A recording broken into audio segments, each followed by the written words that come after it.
दक्षिण आता है, फिर पश्चिम आता है। सवाल कह रहा है पूर्व में 80 किलोमीटर, तो पूर्व की वैल्यू 80 हो गई। कह रहा है कि फिर उत्तर की ओर 20 किलोमीटर, तो यहां से उत्तर में चला दो अब 20, फिर पूर्व की ओर 20, तो पूर्व की वैल्यू 20 आ गई। फिर कह रहा है दक्षिण की ओर 80, तो दक्षिण की वैल्यू 80 आ गई। फिर पश्चिम की ओर मुड़ते हुए 20 बोल रहा है, तो पश्चिम की वैल्यू 20 आ गई।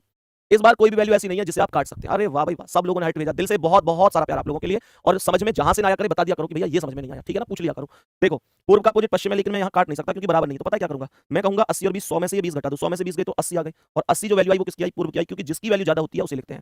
अब उत्तर और दक्षिण को देखो, ये भी बराबर नहीं है तो इन्हें भी नहीं काट सकता, तो 80 में से 20 घटा दो, ये 60 आ गए, और 60 वैल्यू किसकी आई, जिसकी वैल्यू ज्यादा है, यानी कि दक्षिण की।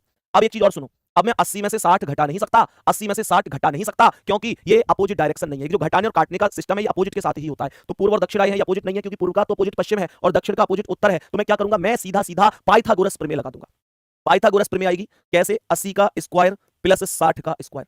80 का स्क्वायर सीधा सीधा 6400 प्लस ये 3600, 6400 और 3600, 6400 और 3600 कितना हो गया, ये हो गया तुम्हारे पास सीधा 10,000, और 10,000 का मतलब हो गया 100। आंसर हो गया सी ऑप्शन, आंसर हो गया सी ऑप्शन।